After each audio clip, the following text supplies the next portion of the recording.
오늘은 누가복음 강의 26번째 시간으로 누가복음 6장 39절에서 49절을 통해서 그리스도께서 말씀하시는 변화, 그리스도께서 말씀하시는 변화라는 제목으로 하나님의 말씀 증거하도록 하겠습니다. 마이크 타이슨이라는 이 권투 선수가 있습니다. 20살에 WBC 헤비급 챔피언을 지냈습니다. 그리고 그 다음 해인 21살에는 WBA, IBF, 전 세계에 있는 3대 가장 큰 권투협회의 세계 타이틀을 헤비급으로는 처음으로 통합 챔피언에 오른 사람입니다. 그는 원래 이제 소년 시절부터 굉장히 불우하게 태어났고 범죄를 굉장히 많이 저질렀습니다. 그가 이 범죄로 체포된 것만 51번, 그리고 그 문제로 인해서 갇혀서 감옥에 간 것이 30번이 넘는 그러한 삶을 살았습니다. 어떻게 보면 누가 봐도 이제 사고 뭉치고 앞으로 구제불능이다라고 생각할 만한 사람이었는데, 그런 그의 삶을 바꿔놓은 사람이 있습니다. 그 스승인 커스 다마토라는 사람입니다.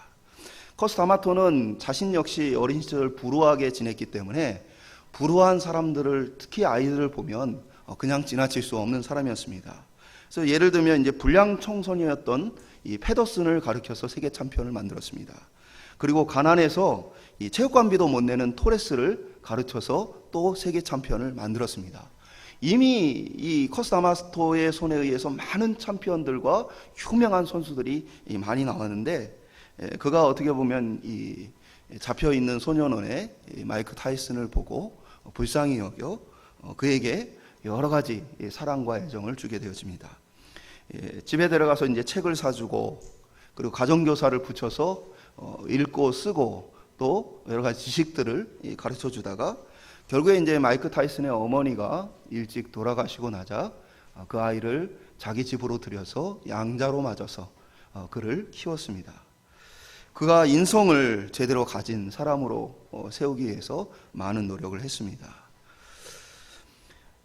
이 커스 다마토가 생전에 이 마이크 타이슨이 워낙 이제 유명한 선수가 됐기 때문에 그를 어떻게 키웠는가에 대해서 많은 언론이 관심을 가지고 이제 인터뷰를 했던 기록이 있는데, 그가 이렇게 인터뷰를 합니다. 마이크 타이슨은 상처가 많은 아이라 내가 유리조각을 대하는 것처럼 조심스럽게 대했다. 그러니까 한마디로 그 상한 마음과 아픈 마음으로 있는 그 모습에 대해서 조심스럽게, 그리고 따뜻하게, 때로는 엄격하게 그가 정말 조심조심 이 타이슨을 다루었다는 거죠. 그래서 어떻게 보면 타이슨은 구제불능의 문제하에서 흑인들의 영웅으로 등극하게 되어집니다. 그러나 스승이자 아버지인 커스 다마토가 죽고 나자 마이크 타이슨의 인생은 또 다시 한번 완전히 바뀝니다. 과거로 다시 돌아가서 많은 문제를 일으키고 결국에는 모든 명예를 실추하고 감옥에 가게 되어집니다. 우리의 삶 역시도 누군가를 어떻게 만나느냐에 따라서 우리의 삶 많이 달라집니다. 한 사람의 위대하고 훌륭한 스승을 만났을 때 이 한 사람의 인생이 바뀌게 되어집니다. 하물며 우리가 온 땅의 주인이시고 모든 만물의 주인 되어주시는 예수 그리스도를 만났을 때 우리의 인생이 바뀌지 않는다는 것은 말이 되지 않는 것입니다. 교회 안에서 많이 하는 말 중에 하나가 특정한 나이가 지나고 나면 사람이 바뀌지 않는다는 말입니다. 예수 믿어도 잘 변하지 않는다. 심지어는 목사님들도 나이가 들면 예수 믿어도 잘 안 변하더라라는 이야기를 하십니다. 이 사람이 특정한 성격이나 삶의 태도를 가지고 오랫동안 살게 되어지면 그것에 익숙하게 되어지고, 또 나름대로 수없이 그것을 반복하고 반복해 왔기 때문에 그렇게 굳게 깊어진 것들에 대해서 바꾼다는 것은 사실 쉽지 않습니다. 어떻게 보면 나이가 들면 들수록 우리는 변화하게 더 어려워지고 있는지 모르겠습니다. 그러나 성경은 우리가 예수를 만남으로 변화된다라고 분명하게 선언하고 있습니다. 새 사람이 되어질 것을 이야기하고 있습니다. 만약에 나이가 들어서 사람이 바뀌지 않는다면 그러면 우리가 나이 드신 분들에게 복음을 전하는 것이 헛된 것일 것입니다. 그러면 성경은 몇 살까지는 복음을 전하고 그 이후에는 전해봐야 변하지 않기 때문에 전할 필요가 없다라고 기록되었을 것입니다. 그러나 성경은 우리에게 예수 그리스도께서 사람을 바꾸신다라고 분명하게 말씀하고 계십니다. 오늘 본문은 예수님께서 12제자를 사도로 택하시고 그들과 함께 하시던 중에 누가복음 6장 20절에 보면 예수께서 제자들을 보고 이르시되라는 이 본문으로부터 이 큰 설교들이 계속해서 이어집니다. 그래서 크게 좀 나눠보면 진정한 인생의 복이 무엇인가, 그리고 사랑이 무엇인가 말씀하신 후에 오늘 바로 그리스도로 인한 변화가 무엇인지에 대한 부분으로 말씀해주고 있습니다. 오늘 저와 여러분이 예수님께서 말씀하시는 변화가 무엇인가, 우리가 어떻게 그리스도를 따라 변화되어질 수 있는가, 오늘 말씀을 통해서 함께 살펴볼 수 있기를 소망합니다. 첫 번째 따라해 보도록 하겠습니다. 외식하는 죄인의 태도. 먼저 주님은 외식하는 모습에 대해서 이야기를 해주십니다. 그 앞에 다른 사람을 비판하지 말라. 그러면 너희도 그와 같은 비판을 받을 것이다. 다른 사람을 용서해라. 그럼 너희도 용서를 받을 것이다. 라는 이 말씀으로부터 계속해서 이어지는 말씀이죠. 예수님께서 속담을 통해 말씀하셨는데 41절에 보면 어찌하여 형제의 눈 속에 있는 티는 보고 내 눈 속에 있는 들보는 보지 못하느냐라고 말씀하십니다. 이 속담에 나오는 티란 그 단어의 원뜻이 마르다, 수축되다라는 뜻을 가지고 있습니다. 그래서 이 티라는 것은 작은 나무 조각이나 지푸라기 같은 것을 의미합니다.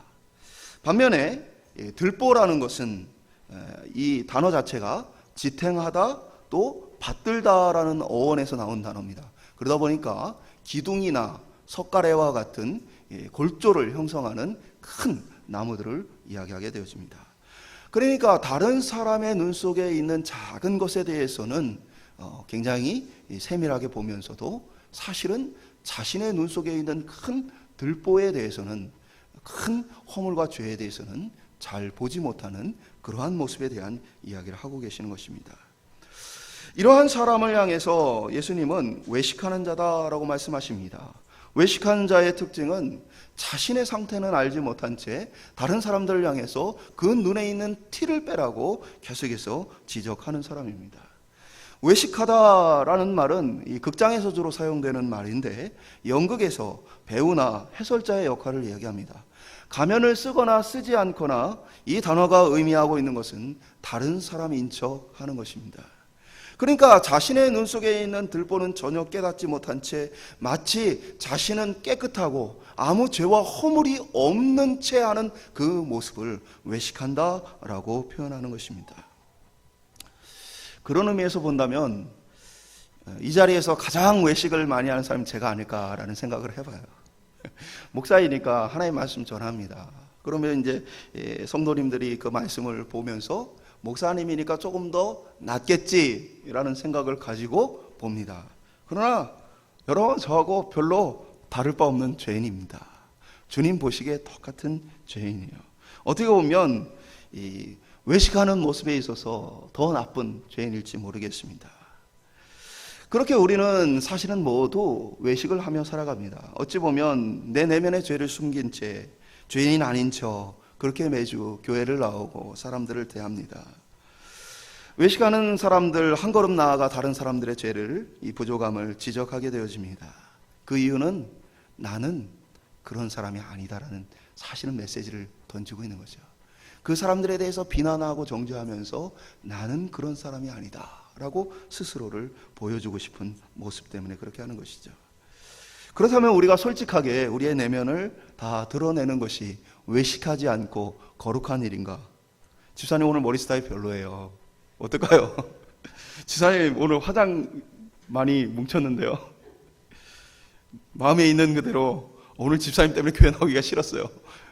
이러면 외식하지 않고 진실한 것이 될까요? 그렇지 않습니다. 주님께서 이 말씀을 하신 이유는 너의 내면에 있는 것을 드러내라 라고 말씀하신 것이 아니고 너의 마음속에 무엇이 있는지를 돌아봐라 라고 말씀하신 것입니다. 자신이 얼마나 큰 죄인인지는 모른 채 다른 사람들에게 영적인 상처와 아픔들을 주고 관계를 깨트리는 그러한 외식하는 이들을 향해 너 자신을 먼저 바라보라 라고 말씀하신 것이죠. 우리는 부끄러움을 피하고 싶어 합니다. 그래서 내 내면에 있는 죄성에 대해서 마주하고 싶지 않고 외면하고 싶어 하는 마음을 가집니다. 그래서 우리는 아주 무의식적으로 그리고 아주 전문적으로 외식하는 것을 우리의 몸에 배어 있습니다. 그래서 내가 한 잘못은 쉽게 잊어버리고 남이 나에게 가슴 아프게 한 것은 가슴 깊이 새기게 되어지는 것입니다. 그러니까 내 잘못에 대해서는 내가 깊게 생각하고 돌아보면 내 마음이 괴로워요. 그러니까 어떻게 해요? 그것에 대해서는 가볍게 지나가 버려요. 그러나 나를 아프게 했던 이들에 대해서는 그것에 대해서 두고 생각하게 되어지는 것이죠. 오늘 저와 여러분이 주의 말씀을 따라서 우리의 내면을, 우리의 정말 눈 속에 있는 들보를 솔직하게 바라볼 수 있는 은혜가 있기를 소망합니다. 또 그렇게 우리가 용기 내어 하나님 앞에 설 때에 성령께서 우리에게 깨닫게 하시는 은혜가 있기를 축원드립니다. 두 번째 따라해 보겠습니다. 어떻게 우리 자신을 알 수 있는가?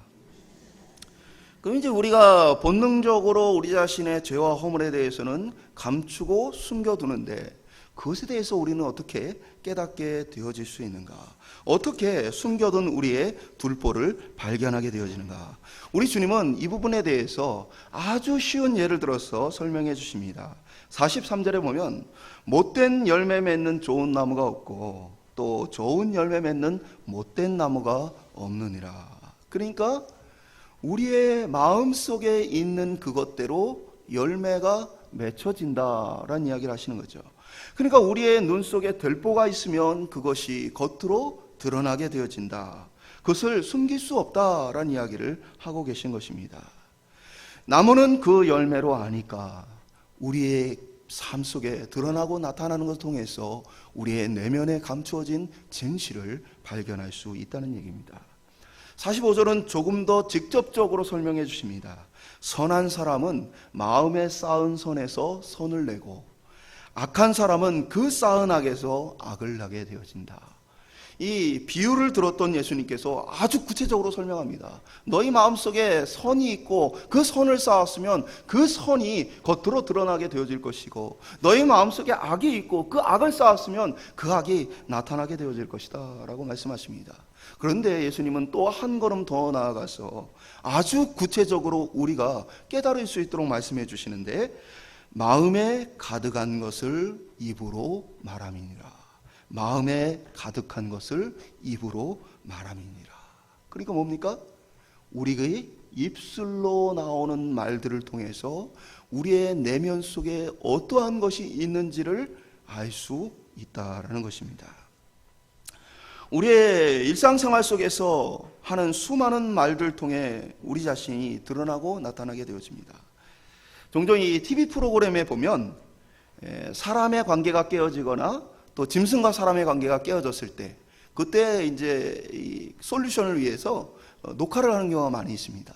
그래서 일상생활을 어떻게 하고 있는지 무슨 말을 하고 무슨 행동을 하는지를 녹화를 해놨다가 당사자에게 보여주게 되어집니다. 그러면 이 대부분의 사람들이 낯선 느낌을 받게 되어집니다. 그러니까 자신이 행동하고 자신의 행동에 대해서 자기가 머릿속으로 갖고 있는 그 평가와 객관적으로 자신의 모습이 드러난 이 영상을 보고는 자신이 괴리감을 느끼는 거예요. 낯설다라는 느낌을 받게 되는 거예요. 그러니까 사실은 뭐 하고 있었던 거예요? 지금까지 왜곡하고 있었던 거예요. 그것에 대해서 자기가 편할 대로 생각하고 자기에게 맞게 생각하면서 왜곡하고 있었던 거예요. 그리고는 도저히 이 객관적인 증거 앞에 부정할 수 없어서 많은 사람들이 부끄러움을 느끼게 되어지는 모습을 보게 되어집니다. 그러니까 한마디로 자기 자신의 말과 행동에 대해서 사실 제대로 깨닫고 아는 것도 쉽지 않다라는 것입니다. 그래서 우리는 우리의 삶에 나타나는 잘못된 열매들을 대함에 있어서 사실은 그것을 정직하고 진실하게 대하는 연습이 필요합니다. 예를 들면 우리가 그러한 행동과 말, 그러한 태도를 보였을 때에 우리 나름대로는 다 이유가 있습니다. 그런데 그 말과 행동과 태도를 경험하는, 또 당하게 되어지는 그 사람은 내 마음과 생각과 의도를 다 알까요? 전혀 그러지 않을 것입니다. 제가 동역했던 목사님께서 이런 간증을 하시더라고요. 이분이 큰 교회의 부교육자로 계셨는데 어느 날 이제 교회를 나가서 개척을 했습니다. 개척을 했는데 아주 어렵게 교회를 시작했습니다. 근데 이제 이런저런 부분들이 있어서 제자들에게 이제 전화를 하게 되면 제자들이 다 전화를 피한다는 거예요. 그러니까 제자들은 이렇게 편안하고 안락한 교회에 있다가 자기 이제 가르쳤던 스승이 개척을 하고 나서 전화가 오면 혹시나 자기 오라고 그럴까봐 다들 전화를 안 받는 거예요. 그러니까 본인은 뭐 이런저런 이제 뭐 이렇게 도움을 받거나 물어보고 싶은 것들이 있어서 이렇게 전화를 했는데 이 전화를 받지 않는 모습에 상처를 많이 받으신 거예요. 그런데 어느 날 핸드폰을 보니까 아들이 이제 그 목사님 핸드폰을 가지고 게임을 했는데, 요즘 게임에 보면 그런 게 있습니다. 게임을 하다가 이렇게 뭔가 이렇게 게임을 다시 할 수 없게 되어지면 주변 사람들에게 같이 게임하자라고 이렇게 보내게 되면, 그러면은 이제 게임을 또 할 수 있는 뭐 이렇게 그걸 줘요. 그러니까 이 목사님 아들이 게임을 하다가 이렇게 게임 할 수 있는 게 끝나니까 이제 거의 저장된 주소로 막 보낸 거예요. 다 같이 게임하자. 이 목사님이 아들을 불러다가 엄청 혼을 내고는 자기가 왜 이렇게 많이 흥분하고 화가 나고 아이가 어떻게 보면은 혼나야 될 것보다 더 많이 혼냈을까? 자신이 곰곰이 돌아보니까 자기 자존심 때문에 그랬다라는 고백하셔요. 내가 내 자존심 때문에 아이가 잘못한 것보다 더 많이 혼을 내고 화를 냈구나. 그러니까 우리의 이 심령과 마음 속에는 내가 때로는 왜 그러한 말과 행동 그리고 태도를 보이는지 알 수 없을 때도 종종 있습니다. 그래서 우리에게 필요한 것이 있다면 정직하게 내 마음에 대해서 마주할 용기를 갖는 것입니다. 예수님의 말씀처럼 우리의 내면의 모습은 반드시 우리의 말과 행동을 통해서, 우리의 태도를 통해 나타나게 되어집니다. 어떤 사람은 조금 더 세련되게, 어떤 사람은 조금 더 걸러지지 않고 직접적으로 드러나게 되어집니다. 외국에 가서 사시는 분들이 종종 인종차별을 많이 당한다 얘기를 하십니다. 여전히 인종차별이라는 게 쉽게 없어질 수 있는 부분은 아니죠. 그래서 특별히 서구권에 가 계신 분들이 이런 얘기를 해요. 백인들은 정말 친절한데 집에 와서 생각하면 되게 기분 나쁘다. 이거 뭐야? 앞에서는 친절하게 뭐 다 해주고 나는데 나중에 집에 돌아오고 나면 나를 무시했구나라는 생각이 듣게 되죠. 반면에 이제 흑인들은 대놓고 그냥 무시를 한다. 그래서 그냥 앞에서 무시를 하니까 그냥 앞에서 기분이 나쁘다. 그런데 어느 게 더 기분이 나쁘냐? 집에 와서 곰곰이 생각했을 때 계속해서 지워지지 않는 백인들이 은근히 무시하는 것 때문에 기분이 더 나쁘다. 그런 얘기를 합니다. 그러니까 우리 나름대로 우리 속에 있는 악한 것들에 대해서 계속해서 표현하고 나타낼 때 어떤 사람은 아주 세련되게 표현을 하고 어떤 사람은 아주 투박하게 표현을 할 뿐이지 사실 우리 속에 있는 죄의 본성과 악한 것들은 드러나고 나타나게 되어진다는 것이죠.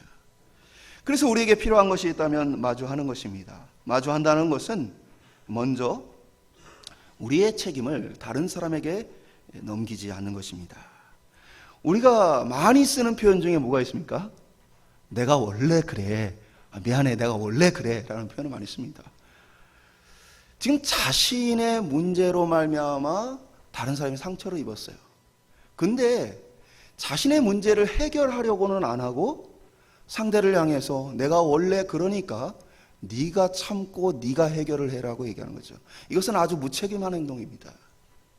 이것은 그리스도인들이 해야 될 말이 아니에요. 그러나 세상의 사람들은 내가 원래 그러니까 네가 이해를 해라고 말하고 있습니다.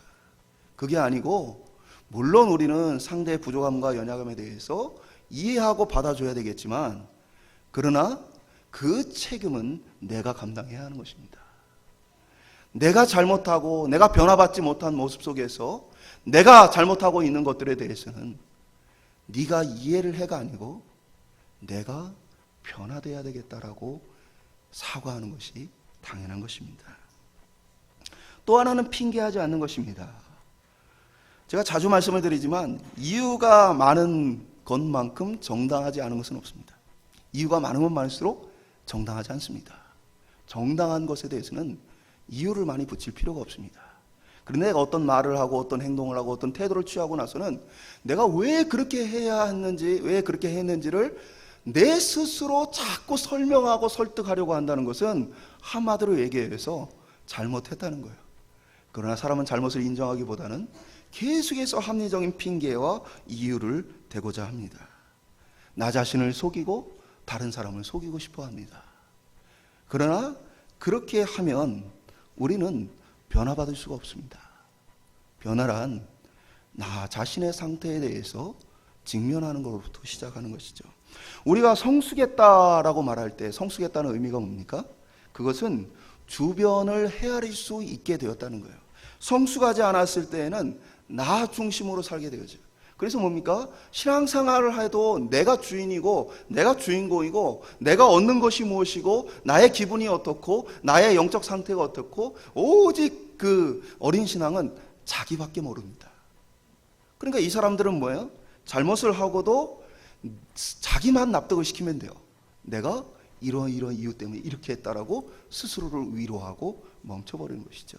그러나 성숙했다라는 건 상대를 이해하고 주변을 이해하는 것입니다. 그 사람이 어떻게 느끼고 그 사람이 어떻게 생각했을지를 돌아보고 그것 앞에서 자신이 배려해야 될 것을 배려하고 책임져야 할 것을 스스로 감당하는 것입니다.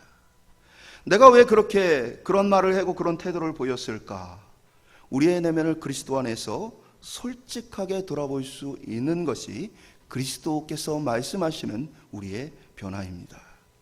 병든 것을 알아야 치료의 필요성을 느끼게 되어지고 그 병의 심각성을 깨달을 때야 비로소 그것으로부터 벗어나기 위해서 몸부림치기 시작한다는 사실입니다. 우리 내면에 있는 죄성을 깨달아야 우리는 변화받을 필요성을 느끼고 그 죄가 얼마나 뿌리 깊은지를 알아야 그것으로부터 벗어나고자 발버둥치게 되어진다는 사실입니다. 많은 사람들이 그러나 그것을 눈 감고 외면합니다. 적당히 핑계대고 그리고 모른 척합니다. 오늘 저희들 가운데에 우리의 내면과 우리의 열매인 말과 태도, 이 모든 것들을 통해서 성령께서 우리의 본질과 우리의 내면을 깨닫게 하시는 은혜가 있기를 소망합니다. 그리고 그것 앞에 감당할 용기와 자세를 가지고 하나님 앞에 정직히 서는 저와 여러분 되시기를 축원드립니다. 마지막으로 따라해 보겠습니다. 우리가 변하기 위해 힘써야 하는 이유. 왜 우리가 변하기 위해 힘써야 하는가? 39절에서 40절 말씀은 46절에 49절 말씀이 연결되어 있는데 곧 주님은 선생인 자신을 따를 것을 얘기를 하세요. 이 39절에 보면 맹인이 맹인을 인도하여 둘 다 구덩이에 빠진다라는 말씀하십니다. 이것은 참되고 좋은 스승을 따라야 한다는 말씀을 하고 계신 거예요. 그리고 40절은 제자가 그 선생보다 높지 못하니 무릇 온전하게 된 자는 그 선생과 같으리라. 곧 참된 스승인 주님을 부지런히 따라갈 때에 우리가 그 주님을 닮고 그와 같이 변화되어질 것을 이야기하고 있습니다. 변화란 우리의 노력과 관계없이 되어지는 것이 아니고 우리 역시 변화를 위해 노력해야 됨을 말씀하고 계신 것입니다. 그러면서 이 가르침을 좀 더 구체적으로 말씀하신 것이 46절 이후의 말씀입니다. 너희는 나를 불러 주여 주여 하면서도 어찌하여 내가 말하는 것을 행하지 아니하느냐. 어찌하여 그 말씀을 행하지 않느냐라는 얘기를 하십니다. 그러니까 스승인 주님의 말씀을 듣고 제자들에게 행하라고 따라가라고 말씀하고 계신 것입니다. 그러면 그 사람이 누구와 같은지를 말씀해 주겠다라고 말씀하시는데 그 누구와 같은 것이 무엇이냐면 그 다음 절에 있는 것이죠. 48절에 보면 반석 위에 집을 지은 사람과 같다.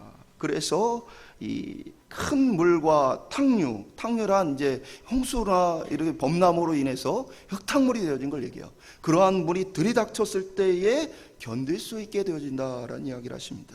반면에 그 말씀을 듣고 따르지 않는 자는 주추 없이 흙 위에 지은 집과 같아서 결국 무너지고 파괴되어진다라는 말씀하십니다. 이는 인생의 고난을 이야기하는 것이 아니고 마지막 심판에 대한 이야기를 하시는 겁니다.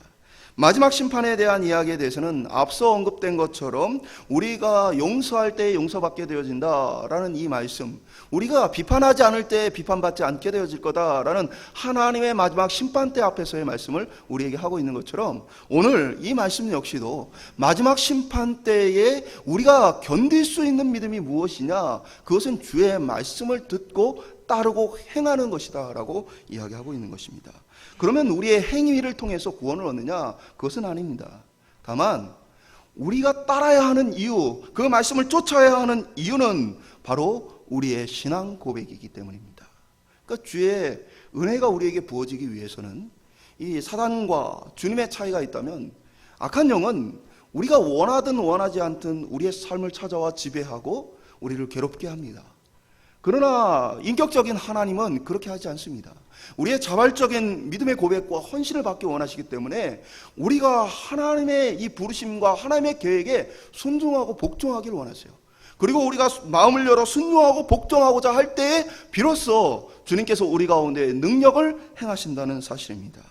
그러니까 이것은 무엇입니까? 주님, 내가 주님을 따르겠습니다 하고 우리가 그 말씀을 쫓아서 발버둥 쳐보는 거예요.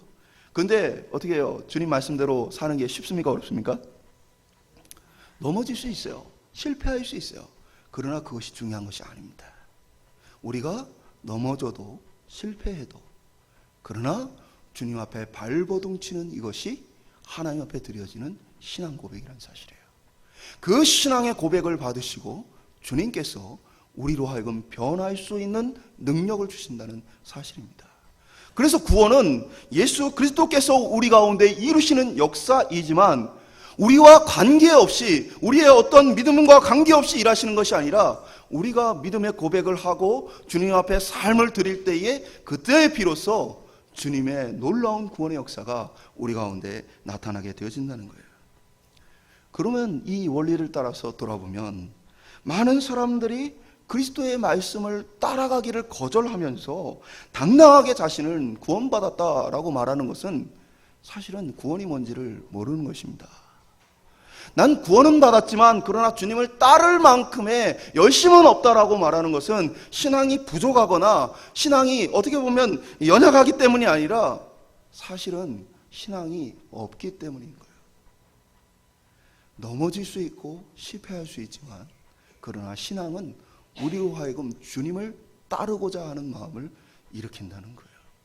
우리가 이 땅에서 완전할 수는 없지만 그러나 변화되라는 주님의 명령 앞에 변화되기 위해서 발버둥 치는 것이 바로 구원받은 성도의 모습이라는 것입니다. 우리 주님은 우리가 변화되기를 기대하십니다. 그래서 우리가 주의 말씀에 귀를 기울이고 그것을 힘써 따를 것을 우리에게 오늘 요청하고 계신 것입니다. 오늘 저와 여러분의 삶에 죄와 잘못들이 많이 반복된다 할지라도 다시 일어나서 주의 말씀을 따르고자 하는 열심이 있기를 소망합니다. 그리고 그 가운데에 하나님의 능력, 성령의 능력, 예수 그리스도의 능력이 무엇인지를 변화되는 나를 통해 경험할 수 있기를 소망합니다. 그것이 바로 우리가 누리는 구원의 확신입니다. 진짜로 그 말씀이 나를 변화시키는 것이죠. 말씀을 맺도록 하겠습니다. 예수 그리스도를 믿는다는 것은 그와 함께하는 것이고 그의 말씀에 순종한다는 것을 의미합니다. 훌륭한 인격을 가진 사람도 다른 사람을 변화시킬 수 있습니다. 하물며 이 하나님의 비교할 수 없는 권능과 능력으로 우리를 변화시키지 못할 이유가 없습니다. 그것은 우리가 나이가 많거나 적거나 관계없이 우리를 변화시킨다는 사실입니다. 우리 옆에 있는 분들에게 한번 이렇게 얘기했으면 좋겠습니다. 아직 안 늦었습니다. 한 살 더 먹기 전에 변화됩시다.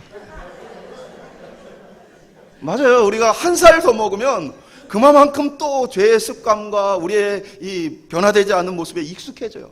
그래서 그것에 잘못된 것에 익숙해지지 않기 위해 우리는 하루라도 더 빨리 변화되고 하루라도 더 빨리 주님을 닮고자 하는 발버둥이 필요한 것입니다. 생각해 보십시오. 세상에서 시간이 지날수록 여러분이 집값이 막 떨어진다. 앞으로 우리나라 집값이 뭐 그럴 일은 없겠지만 막 떨어져가지고 이제 바닥을 향해 가게 된다. 그럼 하루라도 빨리 팔 마음을 가질 거 아니에요. 하물며 우리의 영원한 생명을 놓고 하루라도 더 빨리 바뀌지 않는다면, 변화되기가 점점 어려워진다면 우리가 시간을 두고 나중에 변화돼야지, 나중에 변화받아야지 라고 할 것이 아니라 하루라도 더 빨리 매달려 변화받아야 한다는 사실입니다. 안 되고 안 변한다라고 말하는 것, 그것은 불신앙입니다. 우리는 변하고 반드시 변해야 합니다. 다른 일을 향해서 변하지 않으니까 네가 참아라라고 말하는 것이 아니라 나 같은 사람도 변화될 수 있도록 같이 기도해달라고 요청하는 것이 필요한 것입니다. 우리가 더 이상 안 된다라고 주의 말씀 앞에 반역하는 반역자들이 되지 않기를 원합니다.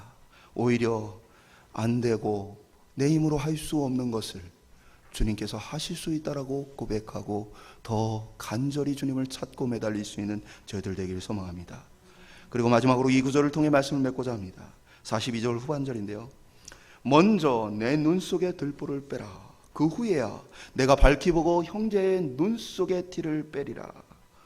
자신이 변화되기 위해서 피나는 고통과 뿌리 깊은 죄성으로 인해서 실패하고 넘어지를 반복하면서도 다시 일어나 주님을 붙들었던 그 사람, 그리고 주님의 은혜로 말미암아 그 눈의 들보가 해결되어진 이 사람은 무엇입니까? 그 고통과 아픔을 알기에 그 형제의 눈 속에 티를 빼줄 수 있다는 거예요. 주님은 다른 이들의 잘못과 죄에 대해서 무관심하라고 말씀하시지 않고 먼저 주님 앞에 아파하고 슬퍼하며 그것이 얼마나 힘들고 어려운 것인지를 깨닫고 알아서 그 형제의 아픔과 어려움을 헤아림으로 그를 도울 것을 이야기하고 계십니다. 오늘 저희들이 그렇게 그리스도 안에서 변화될 수 있기를 소망합니다. 그리고 우리의 변화되어지는 이 모습을 통해서 다른 이들을 변화시키는 것들을 도울 수 있기를 소망합니다. 그래서 그리스도 안에서 날마다 변화되어지는 그러한 아름다운 공동체, 우리 오포중앙교회 되기를 주님의 이름으로 축원드립니다.